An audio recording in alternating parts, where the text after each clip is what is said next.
Have you ever wondered why Jesus let Peter sink when he could have stopped it from happening? Imagine the scene. The sea is roaring. The wind is screaming. The disciples are convinced they're about to die. Then, through the darkness, they see someone walking on the water.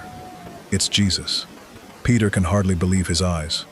So he says, "Lord, if it's really you, tell me to come." Jesus answers with one word, "Come."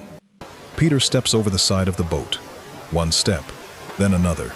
For a few impossible moments, a fisherman walks where no man should ever walk.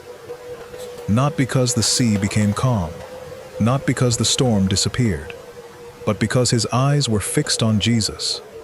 Then Peter notices the wind, the waves, the danger. His faith gives way to fear, and he begins to sink. With water closing over him, Peter cries out, "Lord, save me." The Bible says, Jesus immediately reached out his hand. Not after Peter proved himself, not after Peter became stronger. Immediately. Then Jesus asks, "Why did you doubt?" Most people think the miracle ended there. It didn't. Peter didn't swim back. Jesus didn't carry him. Together, they walked across the water and returned to the boat. Sometimes, we think faith means never falling. Peter's story says something different.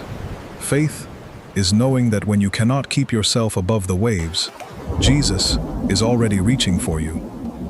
Maybe today you're facing a storm that feels stronger than your courage. Remember this: the hand that held Peter has never lost its strength. Now I'd love to hear from you. What part of Peter's journey speaks to you the most? Stepping out, sinking, or Jesus reaching out?